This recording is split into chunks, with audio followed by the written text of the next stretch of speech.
See where.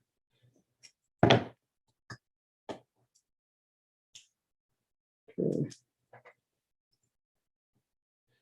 We'll give you a few, you were able to get the, Yeah, it looks like I'm popping in right now. okay, There it is. Perfect. So he now has him on that one? yeah, Yeah, which means I can put You can in put my it- screen. Right, but I mean, drawings. Michael, because he called earlier, Yeah. he's Yeah. on this Yeah. one, not that one. yeah, he Okay. was here, we switched him over. Okay, Yeah, gotcha, so we thought, because he asked earlier. yep, yeah, well, we So haven't, we've never done that before. Yeah. So I did, Can I have your name too, please?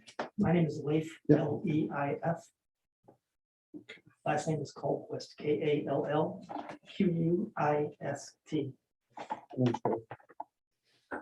I'm just gonna check, it's got 3 people, okay. I'm gonna call the meeting to order at 4 o'clock, we'll stand for the pledge of allegiance. Are you the attorney? Oh, okay, I have yours. Okay, I pledge allegiance To the flag of the United States of America, and to the republic for which it stands, one nation, under God, indivisible, with liberty and justice for all. Okay, welcome, everybody. Could I get the approval for the agenda for today, October 14th? Move. Second. Okay, Tony, and then Fred, any questions on the agenda or additions? Hearing none, all those in favor? Aye. Next order is the approval of the minutes. We have 2 meetings this month. We had the September 9th, and we had a special meeting on the 13th. Could I get a motion for the approval of the minutes? So moved. Timmy and then Tony. Any discussions, additions, or corrections for those?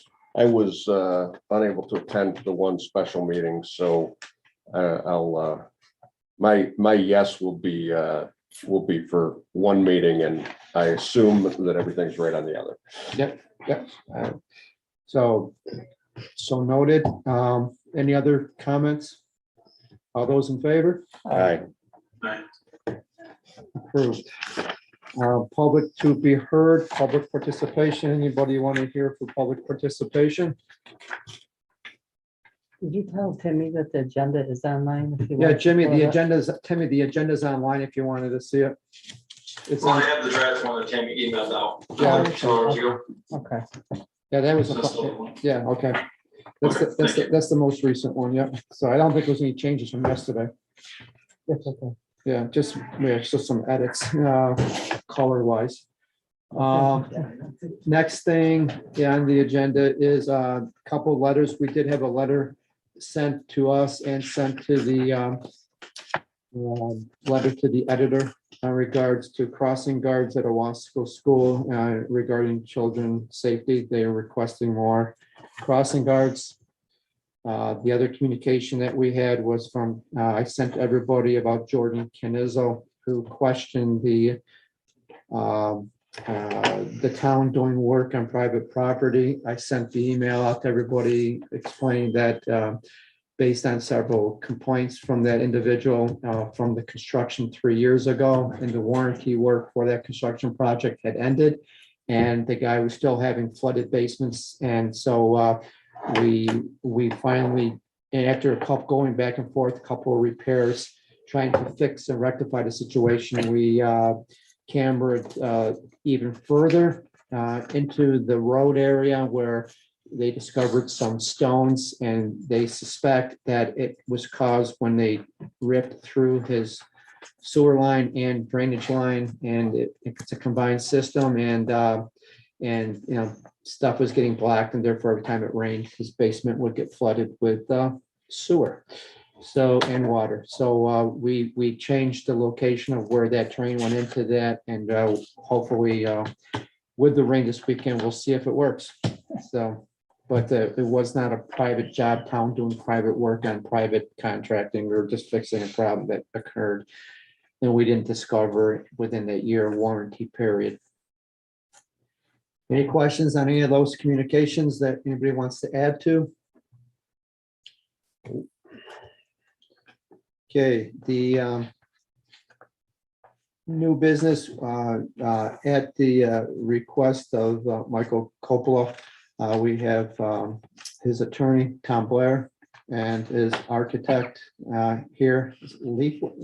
Yep, welcome. And they would, I forward all of the information that was forwarded to me the day it was, with the minutes after it was forwarded to me.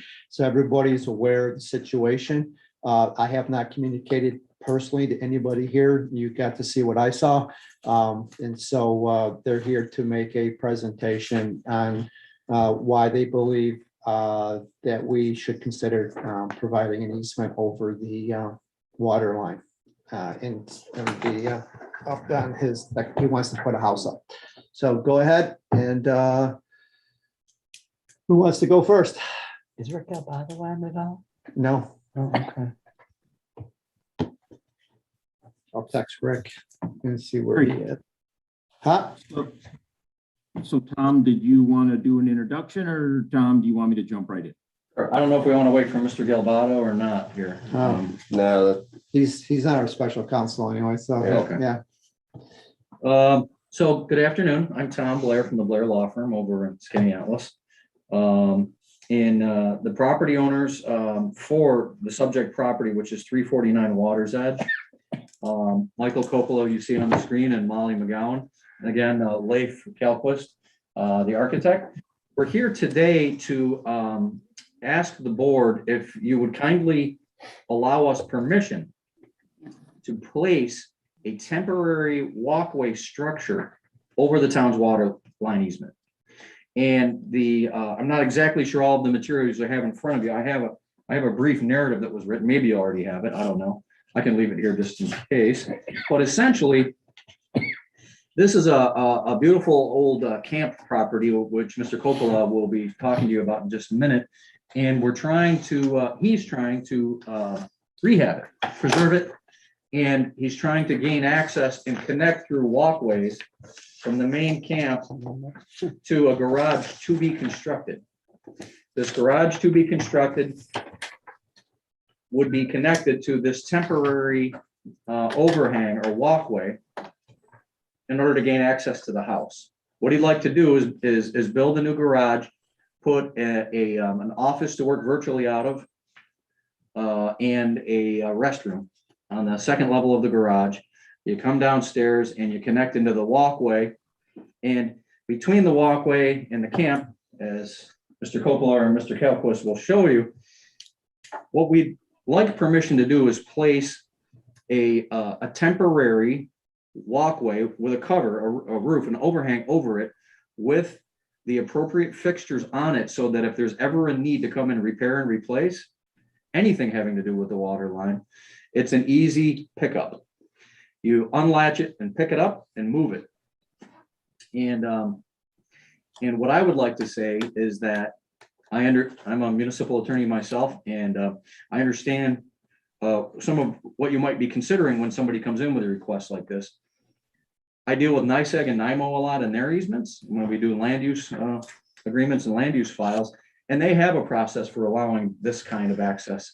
It's called an encroachment agreement or other kinds of agreement. I'm doing one in Senate right now for the new senior project, and I'm doing another one down on Hardscrabble Point in Skaneateles.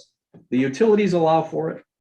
They want to make sure they're protected. So what they do is they ask that there be an agreement that the property owner enter into. And on behalf of Mr. Coppola and Ms. McGowan, what I'd like to say is that the property owners are more than willing to enter into an indemnity and hold harmless agreement with the town as to any and all work that occurs on the property, including any shifting of this temporary structure. And they're also willing to hold harmless the town and the town taxpayers for any time that is spent specifically allocated towards having to take a payloader and lift up the structure and swing it over and take it back, including benefits, and if it takes the highway guys an extra half an hour because of the temporary, or an hour, whatever it may be, because of the temporary structure, we want to make sure that the town taxpayers are fully indemnified. And they're also willing to name the town as additional insureds with regards to any work that occurs in that area. So I'm happy to facilitate. I do these kinds of agreements all the time. I'm happy to help work with the town and Mr. Galbato, Mr. Leo, whoever council may be. So we're here very respectfully to ask permission to do that. And the detail guys are the gentleman on the screen and this gentleman in the audience. So unless you have any questions for me on the legal end, I'm going to defer to them. The one question I would have, it would be about subsequent owners to the property and how that affects us, in your opinion. It's up to the town. I put everything on record so that it runs with the land and that everybody's responsible. So when they come, it's like when you do a subdivision, and there are certain things that you can or can't do. There are restrictions or covenants or what have you. You put it in the title. If it's recorded with the property address on there, it ends up in the title abstract. So when the next person or their attorney comes to bring down the abstract and say, you're going to purchase this, it's fully available, readily available, easily to be read, and it would be picked up right away. So it's binding on subsequent property owners. But To me, that would make the most sense, because if the town agrees that this is something positive that the property owners are endeavoring, having it run with the land. Hello, sir. That we'd be happy to prepare something that can go on record in the county clerk's office for that purpose. What do you think the weight of this structure is gonna be? You're saying a loader's gonna pick it up versus a crane? I'm going to I defer to these Yeah, gentlemen. I talked with, my name's Mike Culp with Homestead Office Architects. I talked with Patrick Doyle about the equipment that the town has. And he implied what he thought the lifting capacities were of your large front end loader that you have. And this is what I estimate this at about 3,500 pounds right now. Total weight. That's right. So, and he said that's well within the capacity of the machinery that they would have if they were going to come do an emergency repair down at the water line. Are you gonna have plenty of room to get this machine in and out? Yeah, we have, I'll pull it up, I'll share my screen, I'll show you a little site planning here, so you can, because I looked at what it is. Because as I get into the, my little spiel about why we're doing this, it's one thing to have the house, the cottage, and Michael has been very, very adamant about maintaining the character and quality of the old school cottage format of the old lakefront of the town versus everyone else comes in and rips these things down and puts up the big monsters on the water. We're trying to avoid that. To do that, we need to maintain the existing garage shed location on the property to make it all work and keep it in the right scale. To do that, it's also, if you've been to the property, it's a very steep hill as it comes down from the garage down to the house. We're doing some mitigation with how we're designing and lifting the house to get the new foundation underneath it so that we can make this connection for, one, it's snow protection and water protection, getting from the garage to the house in a way that's easy and you don't fall down right now. And so that's what brought up about this. And so in doing that, by keeping the garage where it is pushed off to the north side, we have that, there's a continuous driveway loop that's down there that gives us full access to the southern side of this, so we can actually drive equipment right down, right up to it, pick it up, pull it back, or push it forward, whichever way they would have to move it, based upon where a water break would be right now. So, and right now, the way, and I'll pop it up in a second. What I'm looking at, the way it's being designed is, it's basically a bridge on 4 piers that are outboard of the 20-foot right of way. So that, and it's disconnected from the continuation of the little bridge covered pieces on both sides by a foot. So it's technically got a little 12-inch slot of rainfall coming down in the middle. So when you pick it up, it's not like you have to worry about sliding it out of the existing structure. It can be picked up and just pulled out of the way. So let me, I'll see if I can do a quick share of my screen here.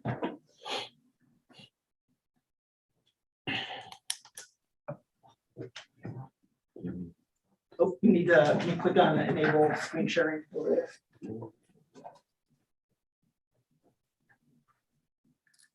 Then our goal is to make it as light an area of a structure as possible so that it's the minimal weight and in a brace, what we call brace bridge design. So Let the that's screen share. stable.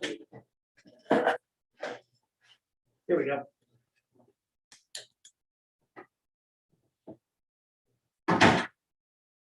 Go. Share that one. Let's see if that'll pop up. There you go. It's always fun to see what's happening on the other end of the screen. So it's there. We go. So as we look around here, you're seeing the, I'll back out a little bit. You're seeing the existing house to the left, the new garage structure on the right-hand side. Let me get rid of if I can make some stuff go away here. There we go. So you can see the grade change coming out of the garage right over here, and the bridge sort of crosses across and comes down from the left, some steps that are attached to the lower porch element that ties to the existing porch of the house. So this is the removable structure in the middle. And you can see right where my mouse is right there, that's one of our lifting hooks. We have 4. They're located directly over the 4 center posts so that everything picks up and it's a sort of a balancing load for it. And then let me I'll jump up to the site plan so you can see how it sort of fits in here in the site plan. So you can see here's the existing house. The bridge, this is the center bridge section right there. That's you can actually see the lines of the right of way. And this is the large loop driveway. So we'd be able to bring a machine down, right down the line, drive right up to it, pick it up and back right up and place it back down right over here in the front yard. Where's the pipe? The pipe is, Where the lines are. yeah, that's the center line of the pipe right there, and then going right like that. You can see the little, that's the 20-foot right away, those 2 lines. How deep is the water line, do you know? I do not have an input on it.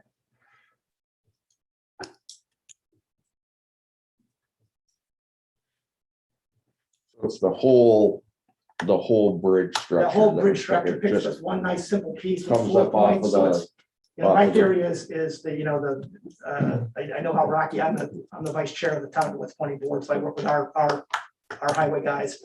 I know how they do it. They're gonna show up with their backhoe. There's gonna be 4 chains. They're gonna throw over the top of the bucket, hook it up. It's gonna balance itself as they pick it up, and they're just gonna back it right up out of there. How tall is it? I'll tell you how tall it is. We kept it nice and tight. It's really just meant to be a little pedestrian bridge. I'll tell you what it's coming out to be right now. So from the peak of the little bridge, right now to the bottom of the frame is 10 feet. Not from the ground up.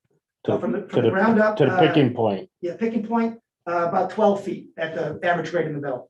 So it's 10 feet. It's so on the right side here, it's basically sitting on 2 piers. They're flush in the ground, and then in the middle, there's about 2 feet of grade change in the middle. And then we'll work that around and come down the rest of the stairs. So the approach side will be about 12 feet to the ridge. So the bottom of the bucket would be 12 feet in the air. The change would then come down below that because the lifting points are set down about 1.5 feet below that. That's high. So I mean, we can look at in this process. You know, my way of thinking about these things is we can look at what is the equipment, what its ability. And if that center section needed to be a flat roof zone, I could easily deal with that also. I think a 12 loader would have a hard time with height. It has the capability to lift it up. But the height. It's about getting up the. Yeah. And so I think we It's can work with that. doable. Yeah. It's doable. how high would it have to come up off to be moved, you know? So you just have to pick it up An inch, an inch above its piers and back it out of there. So it's if you get the height. so it's a floating, it's not anchored to those. Not piers? anchored now. The whole concept would be sitting on, I'd have big sonotube piers in the ground there with a landing plate on it. And maybe a couple guide pins. So when it drops back down, you can wiggle it on and pop right on the 4 big studs on both sides. You're good to go. It's not bolted down ever. So it's not like you have to worry about, in the winter getting a wrench out there, crawling underneath the snow to loosen it. Timmy, can you see that? Yes, I can see it. Yeah, I can give you this website if you want to screen share and look at it closer.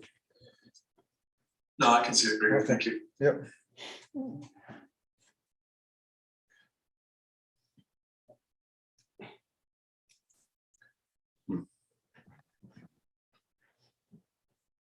So when the board is done with basically the questions for Leif, I would just like to talk a little bit to give you a flavor of what we are trying to do here. I mean, I think you get a pretty good idea of, the structure is going to look like, but we'd like to talk to you a little bit about, the history of this house and what we're really trying to accomplish. Just so one question. So the gray area, that's the lake, I'm Oh, assuming. this one, the gray area is the north neighbor. The lake is is down, hang on, we'll just do this right there. So the lake is the gray behind you. Okay, right there, okay. Right Now I there, there's follow the- you. You Yep, can actually see the lake line is the dot dash line out there. yep, okay. High mean mark there. Let's look at the. That's the old water main line right down there, that's where it used to be.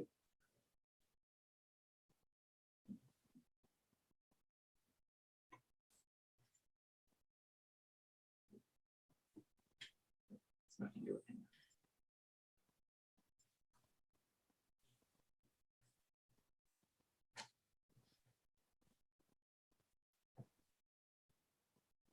So there's the actual water edge is Okay, I see that now. that Yep. line there. Yep.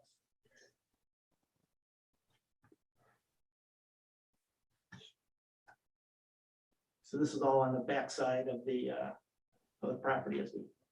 come through the lakefront here up over the top, and this is the addition that's being placed on the house is from, the current house goes to about this line where the mouse is now.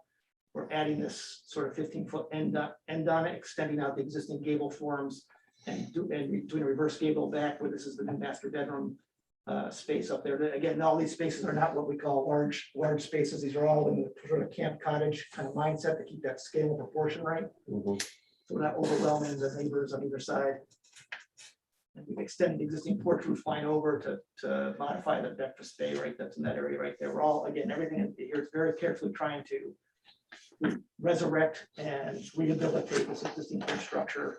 It's seasonal right now, we're making it year round, but we're gonna maintain all the exteriors, and we're actually gonna pick it up about 2 feet in the air, because we're gonna put a real foundation underneath it, because right now it's up on those little old concrete form piers. So I think it's important for Rick to tell us why we're here. So I know why we're here. I don't know if anybody else knows, because of the auxiliary structure. Rick, you want to go into that?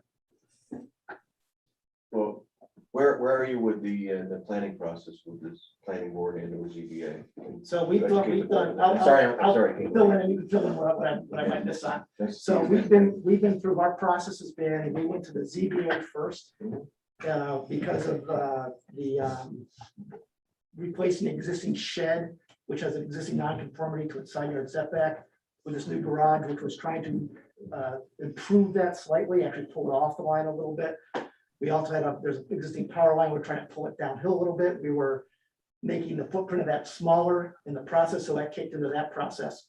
And then depending on whether or not we are disconnected or connected to the house, changes what the side yard setback is and what the height restrictions are. So it was a moving target and what we're technically asking the ZBA for. So we went to the ZBA, presented what we were trying to do, came to the conclusion that we couldn't pick a direction because of this issue that came up. And so we tabled until this is decided. We then went to the planning board after talking with Patrick at length about the idea of, well, how can we move forward in case everything went south? And the theory there is that we could move forward without a house, no matter what we're doing, and separate the house and the garage as project A and project B, phase 1, phase 2, depending on how this plays out. So we went down a couple weeks ago to the last planning board meeting and did this program on the house, and everything was, You got site plan approval? we got full approval on the house phases of all this work here. Contingent on any variances? No contingencies, because technically the house, if we're doing just the house as we were upfront about it as phase 1.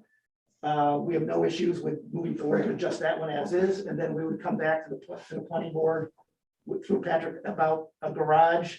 If we had to do a garage only, and then if this goes forward, our ideal situation is to get this resolved so we can move forward with the whole, calling this an attached garage because of this link piece, and then that will settle up on what the variance request is for a height and a side of maintaining, improving existing non-conformity on the side yard and a height variance on it. And you're here because you want the town board to consider allowing a structure A over movable structure municipal waterways. Over waterway, yeah, over existing. Never happened before, has it? I don't think so. I can't answer that for sure. I've seen it happen in other municipalities, but it's rare, but I have seen it happen. I don't know if the town has some or not. I know who did the sanitary sewer, I think there was mistakenly a garage that was installed over us. Hmm. The old sewer line that we had to deal with at that particular point on Owasco Road. That the supervisor and I had to deal with the engineer to redesign some things and on that garage was over a sanitary sewer line. So when an issue comes up like this, it's above the purview of the ZBA or planning board. It's up to this board to decide. And you don't have to decide today because there's no resolution on the table. You know, it would really need to be a prepared resolution with myself and maybe Andy Leah working on that. But to consider, you know, whether there's a consensus, if at all today, you know, to allow, as Lath is proposing, and assuming the proper legal protections would be put in, you know, for the town, to allow the structure as proposed. I don't know what would come first, the chicken, you know, the ZBA approval contingent upon the town board, or the town board contingent upon varying, you know, because you're not gonna file these, you're not gonna file anything unless the ZBA grants the variances requested based on the proposed plan. So those things we can work out. Yeah, it's an interesting one. I normally from actually going to the ZBA and working with ours, the ZBAs will usually not respond to what if it must be something that's been resolved or put into Sure. a vote that says, yes, we'll get this resolved. Pending Yeah. legal resolution, we are in Here's the favor. revised easement, and it's So gonna be then they would executed consider upon it. approval of the Yeah. ZBA. Yeah. I got, I'm gonna make one comment. I'm gonna let Tom talk, and I think Michael wants to talk, so, and then we can wrap this up. My comment is, the only reason why we're here is because they want to put considered living space above the garage, correct me if I'm wrong, and our code says if it was just a garage, it wouldn't be an issue, because we wouldn't have to have it connected, but in order to have any Correct. type of living space above, similar to what Dave Arthur had down below, so that's the whole reason we're here. So the structure itself, you know, is by itself without an office above it is perfectly fine. But because the purpose of the office, you know, of an office or whatever, it could be a in-law apartment, doesn't matter, it's living space, so that we have to have this, you know, and you know, and I think right now it doesn't meet our code, so they want us to decide. So with that said, Tom. Thank you. What I wanted to say is that I think that from Mr. Calabanca's perspective, and not trying to speak for him, but just knowing they operate, that if this board even just had in their minutes that they were, so long as there's the appropriate legal safeguards, et cetera, that they were amenable to the placement of a temporary structure on the town's easement, I think that'd be enough for the ZBA to move forward. With regards, I know Rick wasn't here for this part of it, but what I'm doing right now in Senate on the senior housing project that's occurring right next to Quincy Hill is I've approached NICEAG and we're working out what's called an encroachment agreement. NICEAG has their own form, but I'm also doing one on Hardscrabble Point in Skinny-Atlas, where we're working with the municipality on something similar, where we're having something installed on the municipal easement area. And what I've offered to the town is that Mr. Coppola and Ms. McGowan are more than happy to provide an encroachment agreement with indemnities and hold harmless, fully indemnifying the town from not only any harm or any problems that could occur because of the temporary structure and the piers are on the outsides of the easement, but the structure hovers over the easement area. They would also hold harmless the taxpayers and the town of Owasco from any charges or costs associated with the highway department or any other personnel that have to be dedicated to the removal of that particular temporary structure. We'd be happy to hold the town harmless for the drafting of that and the legal review of that. And of course, any language that would need to be in there to protect the town, we would have no problem with that. So I just wanted to say that and repeat that maybe a little bit for Rick's consumption. We'll be responsible for the put it back into place after we remove it. We can have that right in the encroachment agreement. I think that's at the town's preference. If you want to speak to your highway superintendent and say, since you're there and mobilized, does it make sense, especially if Mr. Coppola is gonna be paying for your hour's worth of time, or, hour here and then an hour there, or whatever? I don't think we would have a preference. If we had to hire a contractor, I'm sure we could. But if the town's so inclined, we can include right in there that, all of the town's efforts will be recompensed back to the town. And just, again, for Rick's benefit, my question earlier was in regards to future owners of the property, and Mr. Blair had indicated that as part of, including this language in the abstract, that would bind future owners to any agreement that we made here regarding what he was just talking about. Correct. The agreement that would be worked out would be filed and recorded with the county clerk's office. It would be linked electronically, we call it, to the deed on file now for this property. And it would place constructive notice and obviously legal notice to any future purchasers of the property. That they would be bound to this Same- agreement, the same terms and conditions. Yes. Okay. Whether it's 20 years from now with a different town board and a different owner or owners. Okay, We call it, the simple term is runs with the land. Michael, would you like to speak? Yeah, I'm not gonna take much time. I certainly appreciate the board giving us the time to present this. This is a really important project for me and Molly. I also want to tell you that the background, I'm actually not sitting in front of a beach. I'm in a Fairfield hotel room, so I thought this background would be better. So I'm just going to talk just a couple minutes. I'm not going to take a lot of time. I'm going to share my screen. There's a couple things I'd like to show you to give you a little flavor of this place. Leif, I think you have to stop the share. Thank you very much. So I'm going to go ahead and share my screen here. Let me bring up this little presentation here. Slideshow from the beginning. Okay, so I hope, oh, great, I could see it in the front. So we're really fortunate that this property has been as preserved as it has been. This property was built in the late 20s. It was built by Clinton and Florence Kirk. There's a park named after him, I believe, in Syracuse, a prominent person back in the day. And in the late 20s, this was a great camp. This was a large, great camp in the late 20s. It changed hands to the Kerrs, I believe, at the end of the 30s, and grandmother Kerr was a prolific record keeper, and we were able to meet up with Freddie Kerr, who has documentation of this camp going back to the 30s.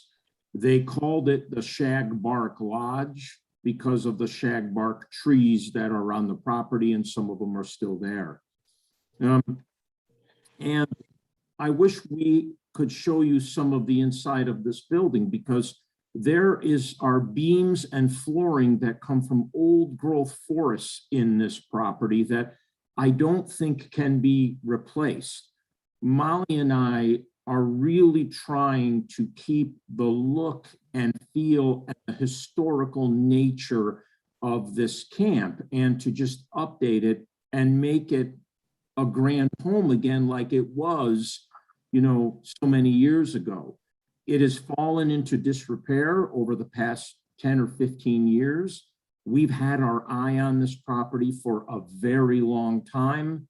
We were fortunate to be able to purchase it and to meet one of the Freddie Kerr, who has opened up a bunch of information so that we can look at photos and make copies and so forth. And we're really tickled to be able to do this. If you have driven by the property recently, it looks very much like the picture you're seeing right now, which is a very old picture of it. We're really going to try and keep the look and feel this right down to the design on the shutters, right down to the design on the boards for the porch. This camp was one of the first properties on the lake that had water. In fact, we heard that Mr. Kerr none of the neighbors wanted to chip in to do it, so they did it themselves, and they ran a water line to this property. And we also heard that this was one of the first property that had a telephone on the lake. So again, just a couple of pictures. The quality of these photos is not that great, but just trying to show you that, it has not changed very much since the late 20s. And we're going to really try and keep it that way, if at all possible. This is the garage structure, which we really need to replace. It's kind of a lean-to, and we need to put a work office above there because Molly and I, we run a business that deals with New York State Easy Pass and New York State workers' compensation. We have approximately 140 employees in the Endicott area, and we really need an office to work out of so that when we leave that office, we're leaving the work behind. Because right now, at our current property, we work in the home and it becomes very difficult to leave the business behind. And I think Leif is giving us a really good solution, something that fits in with the property, fits in with the restoration. It took us a while to find the right architect. Leif and his organization have done many. I point to many of the buildings in Aurora, New York, in which his firm has done the restoration of. And we're just fortunate that the property has not been changed that much. In fact, in this particular photo, dating from, I believe it's the 50s, perhaps even earlier, you can see the shelf on the wall. Those two shelves are still there. This light fixture is still there. The light fixture above the fireplace is still there. We're really going to try and preserve this property and make it back, bring it back to the great camp that it was. And we just need the board's help in order to do this. And again, to reiterate what Tom talked about, we're really willing to hold the town harmless and to reimburse for any costs. You may have a question about, okay, well, how are we going to lift this section up? Where's the lifting chain? We will supply the lifting bridle. It will be there on site at all times, perhaps under the gable with instructions so that, if ever needed, there's the gable, there's the lifting chain. You just hook it up, lift it right off and move it. So, we're looking for your cooperation in this. It's really important to us to get this property up to where, not only is it a home for us, but it's a place that we can work, and it restores the historical nature of this property. So again, we thank the board, we appreciate the time, and we look forward to a favorable outcome. And we're more than amenable to work with the board, the legal team, to make sure that you're comfortable and to have this run with the land. I'm going to end this. Thank you for this wonderful presentation. I thought it was very professional, well done, and very happy, to allow you the opportunity to speak to the board. And what we will do is, I need to talk with our legal counsel, with Rick and Andy, and I will talk about Bruno, our highway superintendent, who's also our sewer superintendent, and confer with Mike Vitale, who has a few years of construction experience here as well. So, talking with, we will give your project the due diligence that it needs, and we will make an informed decision based on what's best for, the municipality going forward. And, and again, thank you. I thought that was a great The presentation. only thing I'd like to add on the end is just to take your point one step further. You're gonna meet with the highway, your town DOT people.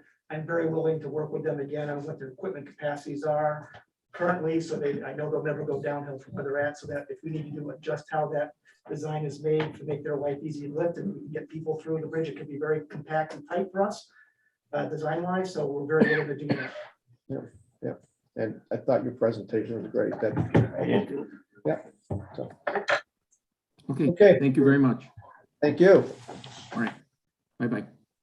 Thank you, folks. We appreciate your time. Tom, thank you. Thank you. Thanks, Tom. I just left it. Okay, the next thing on the agenda, I'd like to have a quick discussion about one of the resolutions on here earlier today will be a discussion about animal control. And I'll get into that later, but one of the things that we did need to talk about is you know, the number of people who have not renewed their dog licenses in the town. I just pulled the inventory. And when I got the letter the other day to renew our contract, well, if you don't mind, I'll just get into it right now. Yeah. When I got into, so we want to discuss it later. When I got the renewal contract, she increased the price by like $800. And one of the things that Tammy did, you know, is that she took it upon herself to contact her listserv and contact the other clerks to see what they were paying for animal control. I can tell you the majority of the towns, which are much smaller than us, are paying more than us, even with the increase. So we've been getting a really great deal. And the reason there's only really, without giving names, there's really only two certified dog control people that I'm aware of. It served this county as a whole and also in other counties. And the people who are paying more are with the other service and a lot more. For example, Moravia is paying, was it $7,000? Yeah. We're paying, you know, with the new rates, like 4,500 if we approve it tonight. If not, we could, like last year, we tabled it and went out and shopped around and we end up where we were right now. But I just wanted to, one of the things that's not there, the thought is how can we try to recover some of our expenses? And one of the things, it's mandated by state that anybody who has dogs has to have them licensed. And right now, monthly, there are like 20, I had Pat Holt today pull the records. There are 28 people who have not renewed their dog licenses, that either they still have them or the dog passed or they moved. And, you know, we need to verify that. One of the things that we can do is other towns have done in the county is they hired someone, a firm that goes in and does that. Or we can do it in-house by sending letters and request people to do their thing. And the reality is it's basically on the honor system. And I don't want to be a dog police and go out and knock on people's doors, but that's what some municipalities do. They hire people to go knock on doors, see if dogs bark. And if dogs bark, they record it. We send letters and we say in violation of state law, you have boom. For a $10 fee, it's Well, we had like 186 people last year that licensed their dogs, and there's 1,500 and something properties. Can't we just put it on our website? We have. We can do it again. We can try it. We can ask. Yeah. I've done it. It seems yeah. like each year it seems to be going down. Oh, there's a instead lot of up. fifis that don't have licenses. It's like right now we're only at $1,300, and there's only 31 left that will be up for renewal. So when that each year it seems to go down, I went into the program.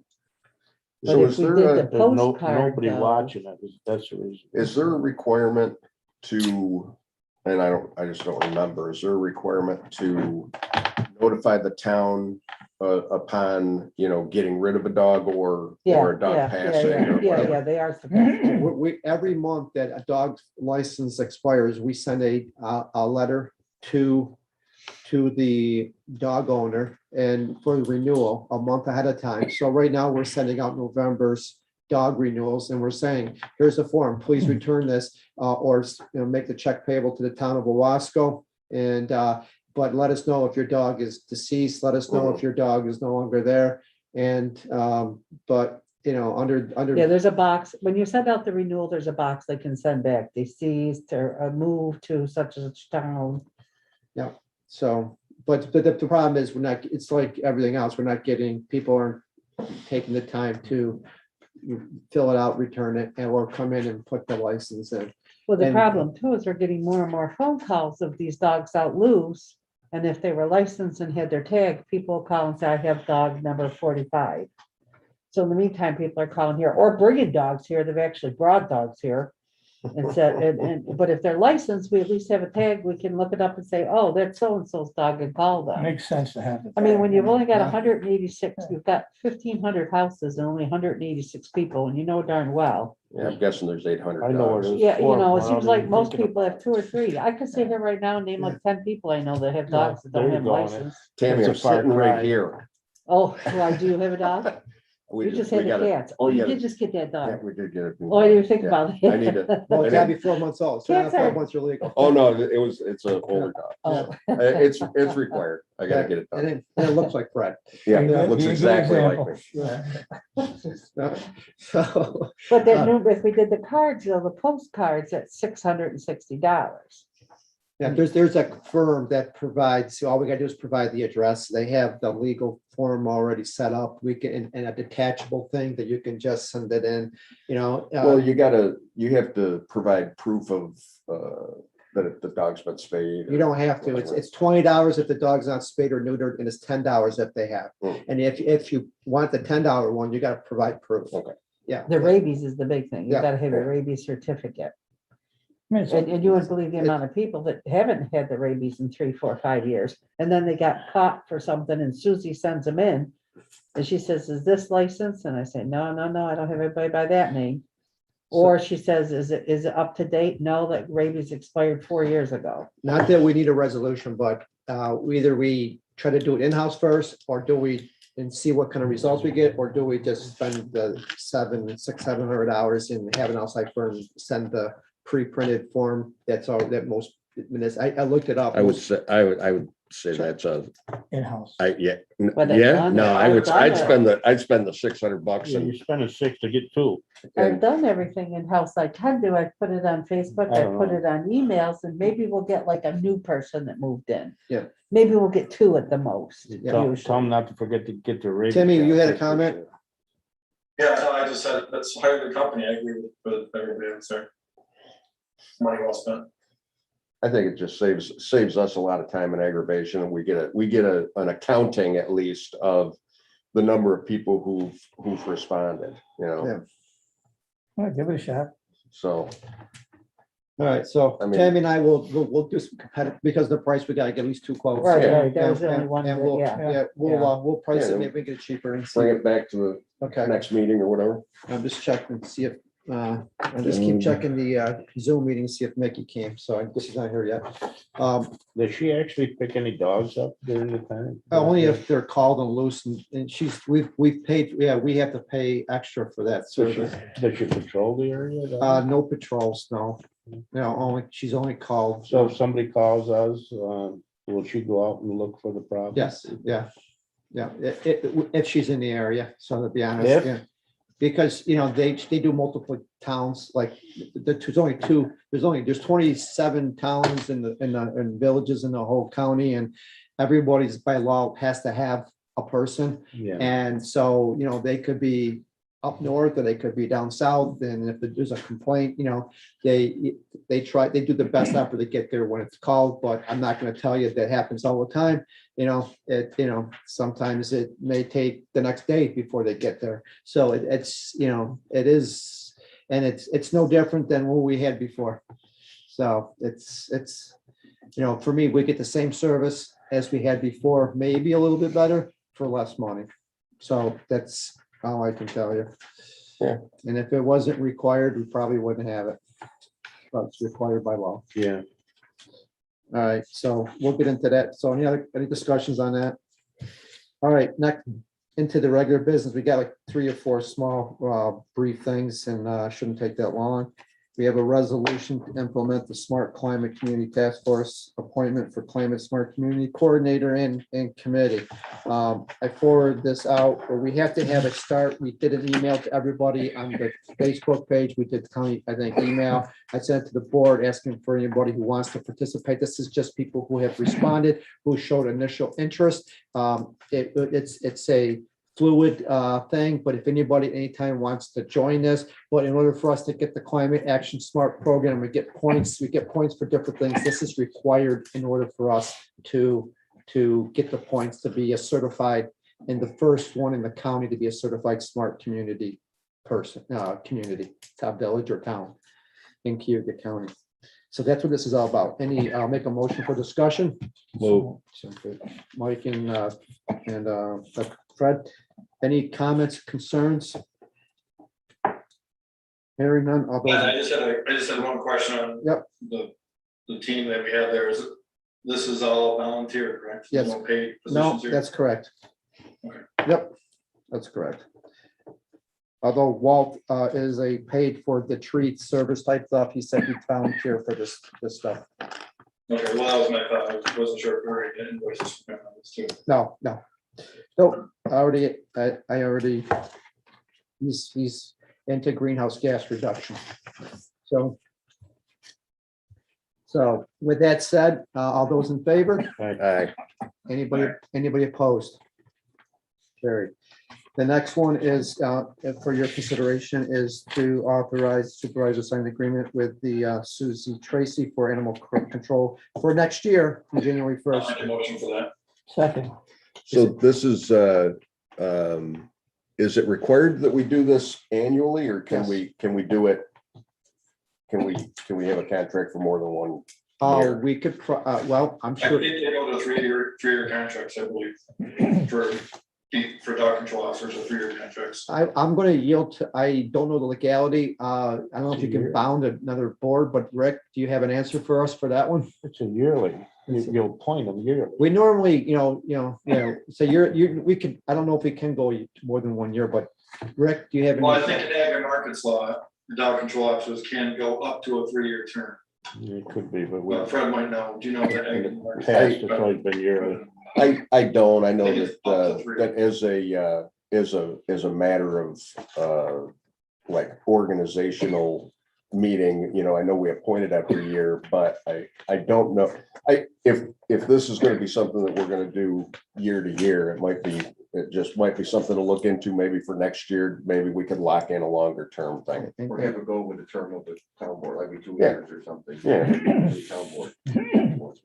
That's a good, I mean, I could ask her if we can make this, sign a 2-year, this would be a 2-year fee. I can ask that right now.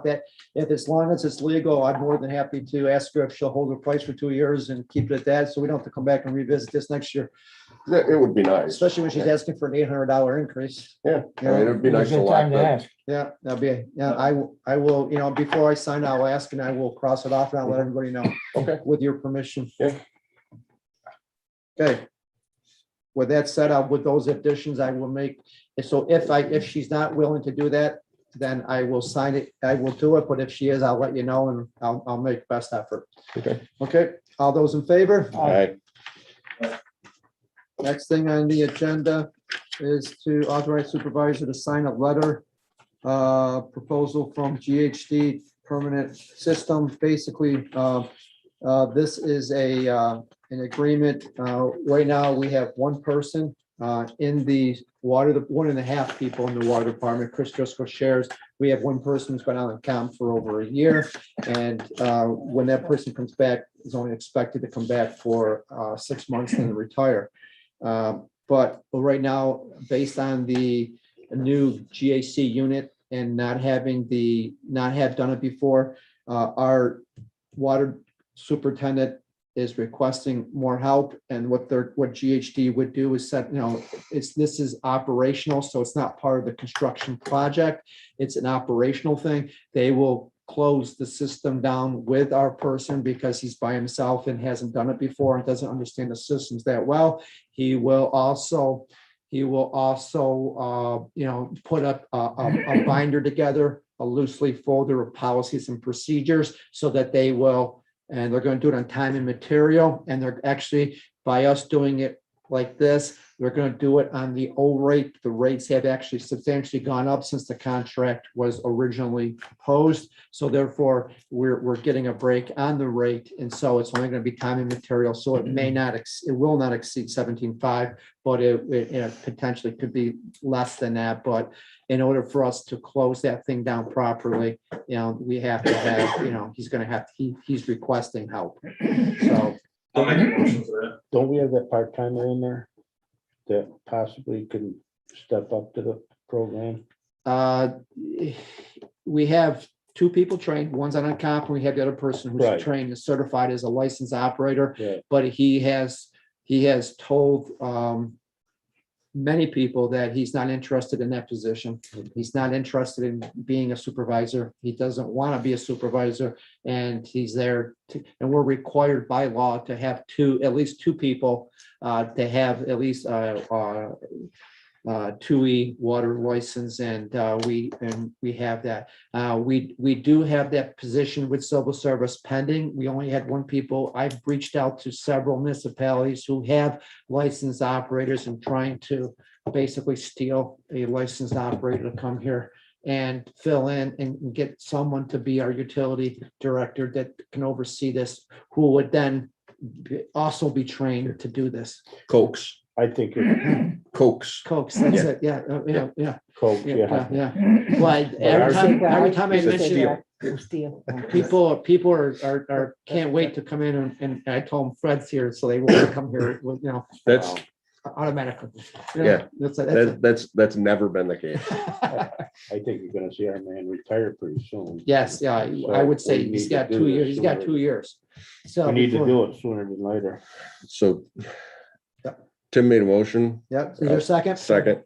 Okay, Fred, second. Any more discussion? All those in favor? Aye. Aye. Okay, the next one should be a no-brainer, is to approve a change order in the reduction of our original proposal. So we're reducing the total contract by $23,105. So is there a motion for discussion? So moved. Second. Any discussion? All those in favor? Aye. And the next one is, this is a resolution, remember, the hazardous mitigation plan that we presented back in, it was finally filed with the state in February, but we did it last year. But we never formally voted on it, but the county sent us an email a few days ago, and they requested that we have a formal resolution. They gave us the template. I forwarded the template to everybody a day or two ago for I'll you. make a motion for that. Okay, there's a motion. There's a second. Second. Tony, any further discussion? All those in favor? Aye. All right, good. Aye.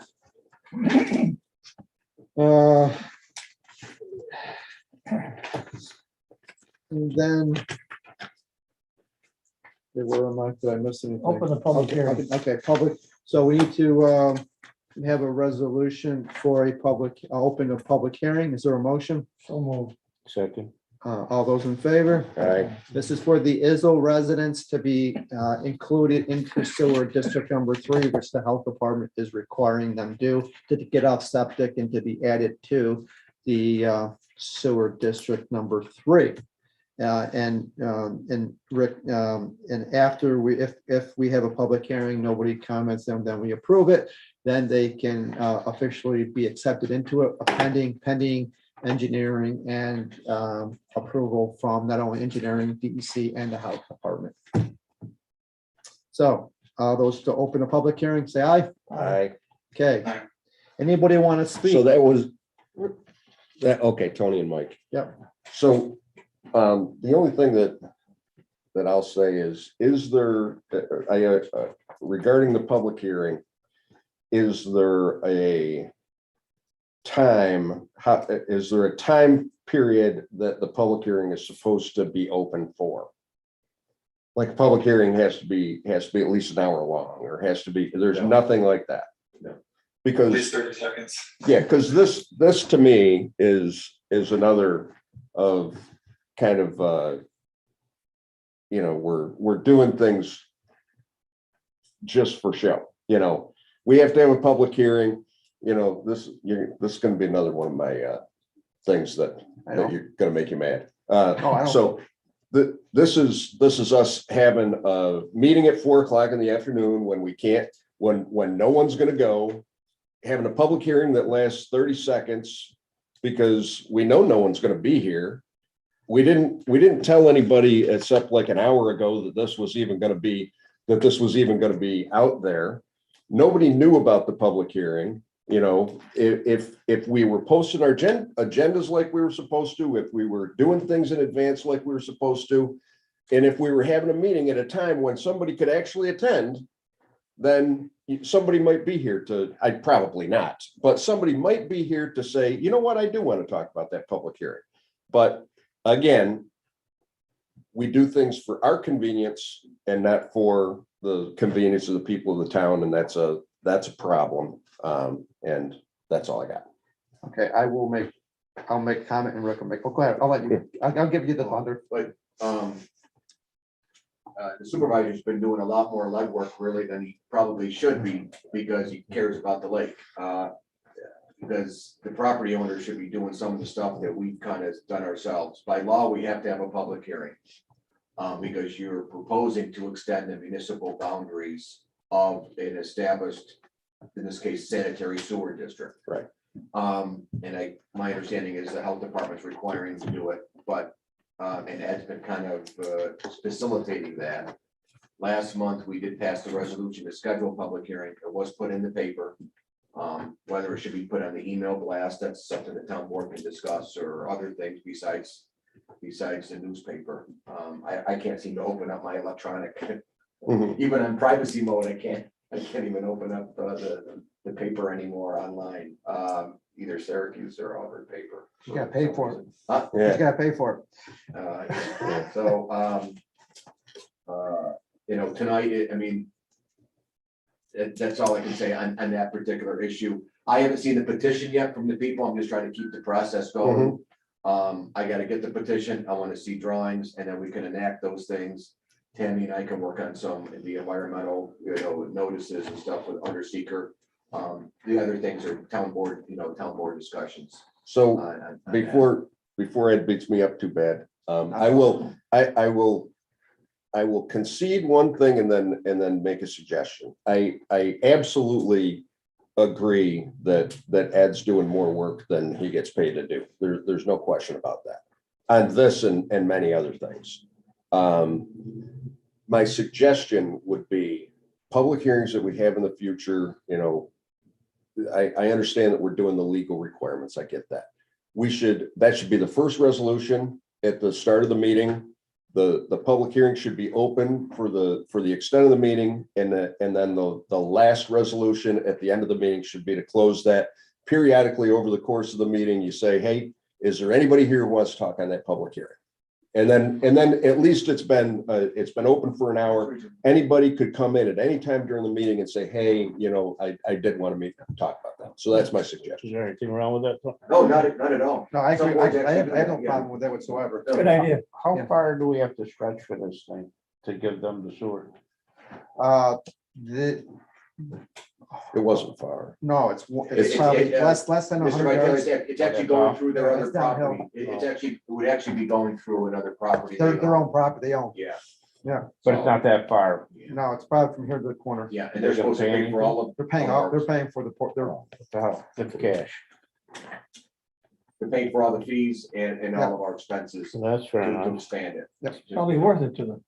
Oh, yeah, well, You know it is. the health department's gonna, Septic the tank health costs us 40, department will, 50,000. I was told by the health department director today that to let them know the outcome of this public hearing. And then let them know tomorrow, and then they're gonna give them a date to comply by, or they'll be in contempt, you know, whatever, you know, so. Yeah. Or be called to a Board of Health hearing, which they could be fined and It should be probably at least January 1st by the time we. Yeah, oh, yeah, We're yeah. not approving anything tonight, we're just. Yep. And Fred, I forgot to mention, you could choose if you want to amend the next resolution and just keep the public hearing open. If you wanted to, and. I'm happy with just And that's fine. moving forward with Because we other could adjourn things. it, we could adjourn the public hearing, because it's gonna be on the agenda maybe next Okay, month or right. December. You made your point. It's a good point. Yeah. Okay, all right, so we already opened it, we had discussion, a public hearing. Anybody else that would like to talk about this? I think we lost Tim. I'll make a motion to close the public hearing. Second. Move, yeah. Fred and Tony, all those in favor, vote for closing public hearing? I should probably note that, Yeah. that Tim dropped off. Yeah. Let's see if he comes back on. And then the next one is the audit and payment of claims. Can I get a motion to discuss? So moved. Second. Okay, discussion. So still missing a lot of yellow sheets here, still missing a lot of purchase orders. We're still missing there's a lot of stuff in here. I like the little stickies that says, that we're getting some input from Bob on at least the lines that money's coming out of, but we're still not complying with our policy, our purchase policy. And Did you have that conversation with Bob? I have not, and that's Okay. my fault. Okay. And that's my fault, and I will. Okay, yep. And I think that one of the things that I want to check with some other places, whether it be the county or whatever, is how we manage reoccurring things like the Verizon bill and those kind of monthly expenses, because I'm not sure what the protocol would be for that, because it doesn't make sense to. We do No, it. they're paid. They're paid. They just have to be in the voucher. No, They're no, that prepaid. we, at the reorganizational meeting, we have a motion to authorize, because the timeline of when they're due and when we meet causes us to get late fees. So we, at the reorganizational meeting, we approve the resolutions for utilities to be paid when they come in. And so, we do that at the reorganizational meeting in January every year. So it's already on there and we already started next year's reorganizational meeting, because Tammy and I discussed adding, when things come up during the year, what did we add yesterday to that meeting? Dogs, remember we were in the conference. Yeah, dog fees, and also fees for building permits. We put that on this year's agenda already to discuss that in January. Do we want to raise dog fees? Do we want to raise, fees for building permits, that kind of stuff? So unless we keep a tally of things that come up during the year, we don't, we forget about it at the last minute. So that's why we keep it running. We already have, the January 2022 agenda reorganizational meeting already going, and we keep adding more stuff. And so it just gets bigger and bigger every year. So I think that because to my mind, like that answers my question on the utilities and stuff like that. And that makes sense to me. And You'll I probably get it. even see like a check number. There should, I think that, and this may be silly, but that resolution number or whatever is what authorizes us to pay that bill. It might be either, so just so that we're reminded that it's pre-authorized to pay if we Well, wrote you'll the see a check resolution number on there too. Did you see? a Oh, check yeah. number? And I get that they're paid. I Yeah, okay, understand that. okay. I'm just looking at procedure and checks and balances, and this was, money went out, it was authorized to go out, it was, it went out So on the you're right saying way. what, to put on the voucher? I'm or just saying something? that, maybe we put on the voucher, per resolution. Pre-authorized or Yeah, something? something like that. We Per get a reorg, stamp, per resolution. reorg resolution, could get a whatever. We stamp could or do something. something like that. Yeah. Because then I would be looking, as I'm going through this, thinking of it like an audit, I'd be looking for these yellow sheets. I'd be looking for that stamp, and maybe there's other things that authorize the payment. But right now, we're just, I think and part of it is my fault, because I didn't get to Bob, and I get that. I take responsibility for that. But I think that everything in here should have, there's supporting documentation. I don't think that we're wasting money. I don't think that it's completely procedural, that we just need to Well, the audit. tighten it up. The Yeah, audit was one that wanted that. I yeah, mean, they you've they gotta beat us have- up pretty good, and I want to avoid that in the It's just future. already keeps everybody honest, because you can't buy something unless it's approved. Right. So, Very easy to do. okay. So any other discussion on payment, audit, and claims? Hearing none. All those in favor? Aye. Aye. I'm a no, but there's three of you, so Okay, you're good to go. okay, all right. And Timmy's still out, Jimmy's right? still gone. Yeah, Yep, all right, and then we do have to go into executive session, just to discuss contractual stuff. So Melissa, thank you for attending, and we're gonna sign off. We're not gonna take any action today, so when we come back, we're gonna close out. Okay, thank you.